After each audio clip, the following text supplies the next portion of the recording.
The sun blazed mercilessly over the golden savanna, casting long shadows of acacia trees across the dry, crackling grass.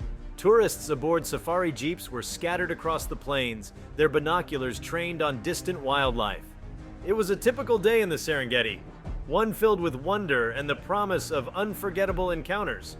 Little did anyone know, however, that a moment was about to unfold that would send shockwaves around the world. Before we start, smash the like and subscribe buttons for more updates.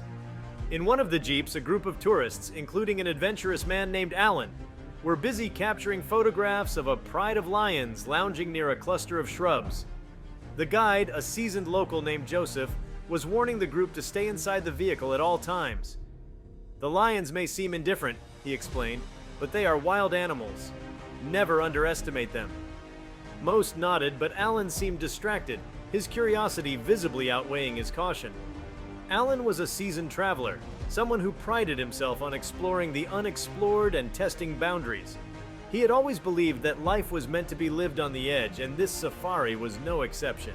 As the jeep came to a halt not far from the pride, he noticed one lion in particular, a massive male with a dark mane and piercing amber eyes. The creature exuded an aura of power and majesty that captivated Alan. He found himself leaning further and further out of the vehicle, as if drawn by an invisible force. "Alan, sit back!"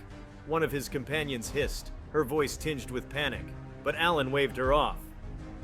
He wasn't planning to get too close, just enough to get the perfect shot. With his camera slung around his neck, he stepped onto the jeep's side rail, balancing precariously as he tried to zoom in on the lion's intense gaze. The guide's voice rose sharply. "Sir, sit down immediately!" In that fleeting moment, Alan's foot slipped. He tumbled from the jeep and landed awkwardly on the ground, his camera clattering beside him.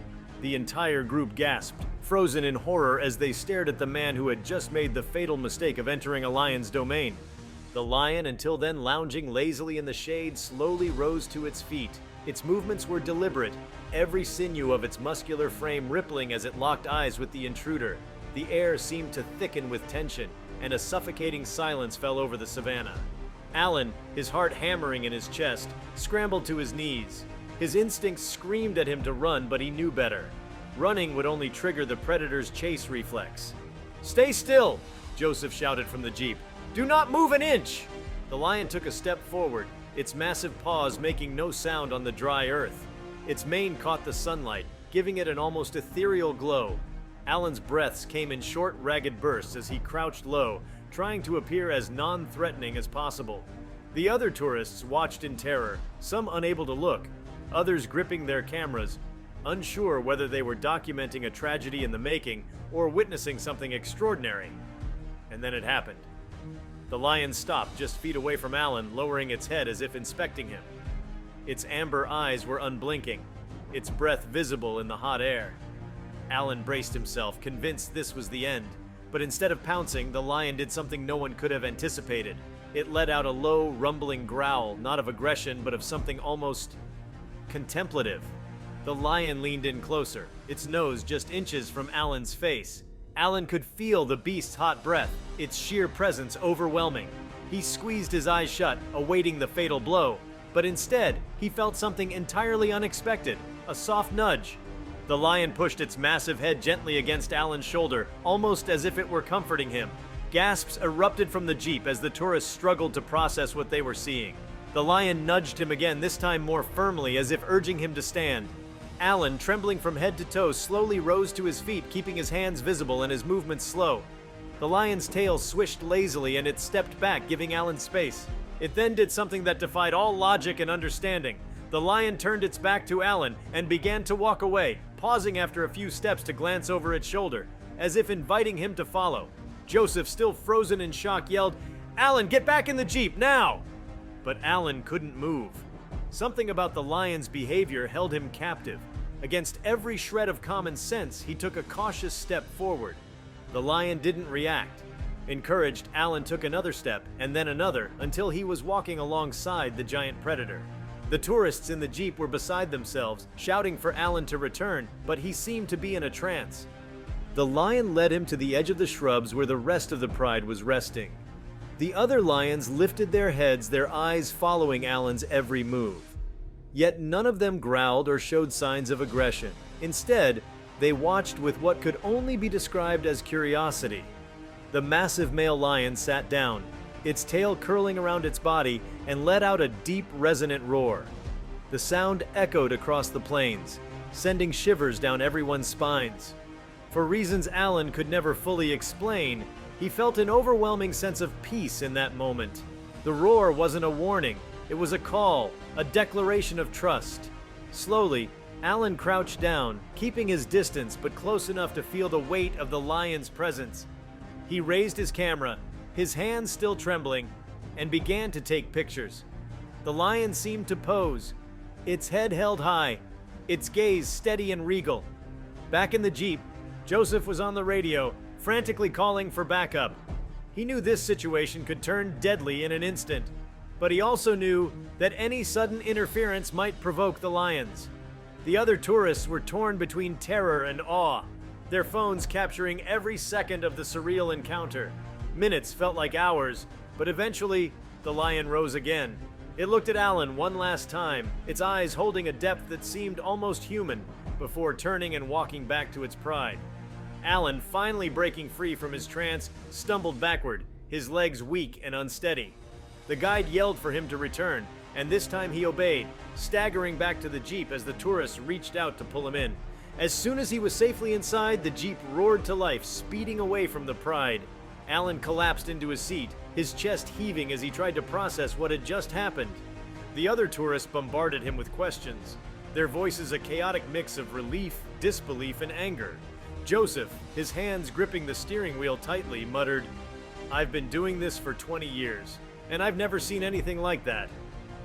When the group returned to the lodge, Alan's story spread like wildfire.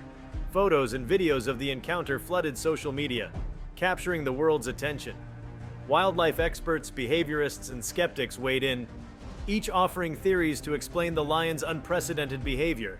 Some argued that the lion's actions were a result of familiarity with humans due to increasing tourism. Others suggested it was a fluke, an anomaly in the animal's instincts. But no one could deny the profound connection that seemed to pass between Alan and the lion. Alan himself struggled to articulate the experience. In interviews, he described feeling as though the lion had been trying to communicate something, perhaps a message about coexistence, respect, or the fragility of life. The photos he had taken, which captured the lion's intense, almost soulful gaze, became iconic, sparking debates about the relationship between humans and the natural world. The incident also reignited conversations about wildlife conservation. Many saw the lion's behavior as a reminder of the delicate balance between humans and animals, urging greater respect and protection for these majestic creatures. Alan, once a thrill seeker, became an outspoken advocate for conservation efforts, using his platform to raise awareness about the threats facing wildlife in the modern world. The story of Alan and the lion became a global phenomenon, a moment that transcended fear and danger to reveal an extraordinary bond between man and beast. To this day, the encounter is remembered as one of the most remarkable events ever witnessed in the wild, a testament to the mysteries of nature and the profound connections that can exist in the unlikeliest of circumstances. Alan's life was never the same after that day on the Serengeti. The encounter left an indelible mark on him, not just in the way he viewed nature, but in how he viewed himself and his place in the world. The moment he returned to his home in London, the reality of what had happened began to sink in. He hadn't simply come face to face with a lion. He had experienced something that challenged the fundamental understanding of human interaction with the wild. But the story didn't end in the jungle. In many ways, it was just beginning. Alan's photos and videos of the encounter went viral overnight. Media outlets from around the globe clamored for interviews, and wildlife organizations reached out to understand more about what had happened. Yet, no matter how many times Alan retold the story, he always felt like words failed to fully capture the encounter's depth. There was something spiritual about it, something he couldn't quite articulate but that gnawed at the edges of his mind.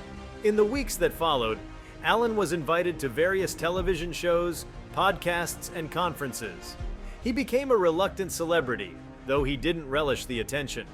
What he did relish was the opportunity to draw focus toward a cause he had barely considered before. wildlife conservation. He began researching fervently, reading about habitat loss, poaching, and the devastating effects of human encroachment on wild spaces. Every time he looked at the photo of the lion staring into his camera, he felt a renewed sense of urgency. The photo, which was dubbed the lion's gaze by the media, became an icon. It was printed in magazines, displayed in galleries, and even made its way onto billboards. Art critics marveled at the depth of the lion's expression, likening it to portraits of great leaders or ancient warriors. Wildlife behaviorists scrutinized the photo, trying to determine what it was about this particular lion that made it behave so uncharacteristically. Was it simply an anomaly? Or was there something deeper at play? Alan decided that he needed to return to the Serengeti. The lion had given him something, a second chance, a new purpose, and he felt an unshakable pull to go back to the place where it all began. But this time, his visit wasn't for adventure. He wanted answers. When he contacted Joseph, the guide who had been with him during the first encounter, he learned that the male lion, now affectionately referred to as kiongozi by local rangers, a Swahili word meaning leader, had become a figure of fascination not just for tourists, but for researchers as well. Joseph informed him that scientists had been observing the pride closely ever since the encounter, noting some peculiar behaviors. Kiongozi, it seemed, was no ordinary lion. He was unusually calm around humans, and had displayed what could only be described as acts of deliberate tolerance. In one instance, he had approached a group of park rangers who were repairing a watering hole and had merely watched them before retreating. In another, he had been seen intervening when younger lions in the pride began squabbling over food, breaking up the fight with a series of soft growls that were almost unheard of in such situations. What intrigued researchers even more was how Kiongozi interacted with the other lions in his pride. Unlike many dominant males, who often ruled through aggression and intimidation, Kiongozi seemed to lead through cooperation. He allowed the lionesses and even the sub-adult males to take part in decisions regarding territory and hunting. It was as though his leadership style reflected a balance rarely observed in the wild. When Alan returned to the Serengeti, he was struck by how much the landscape felt both familiar and alien. The endless plains stretched out before him, the acacia trees standing as silent witnesses to the passage of time. Joseph greeted him warmly, but with a seriousness that reflected the magnitude of what they were about to undertake. "You're not just a tourist anymore," Joseph said. "You become part of this story." This time, Alan's visit wasn't confined to the tourist paths. He joined a team of researchers who had been tracking Kiongozi for months. They wanted to see if Alan's presence would provoke any reaction from the lion. Would Kiongozi recognize him? And if so, what would that mean? The team ventured deep into the territory of Kiongozi's pride. The researchers, armed with GPS trackers, drones, and long-range cameras, moved cautiously, respecting the lion's space. Alan felt a mixture of excitement and trepidation as they approached the area where the pride had been spotted the day before. The memory of his previous encounter played vividly in his mind, but he couldn't shake the fear that things might not go as smoothly this time. When they finally found the pride, Kiongozi was lounging beneath the shade of a large acacia tree, his massive form stretched out like a king surveying his kingdom. The researchers observed him from a distance, their equipment quietly whirring as they recorded his every move. Alan's heart pounded in his chest as he stepped out of the vehicle, guided by the researchers who assured him they would intervene if necessary. As Alan slowly approached, Kiongozi's head lifted. The lion's amber eyes locked onto Alan with an intensity that made him freeze in place. It was the same gaze, penetrating and unyielding, that had captivated him months before. The researchers watched in stunned silence as Kiongozi rose to his feet and began walking toward Alan. The tension was palpable. No one dared to move. Kiongozi stopped just a few feet away, his massive frame towering over Alan. The lion tilted his head slightly as though studying him.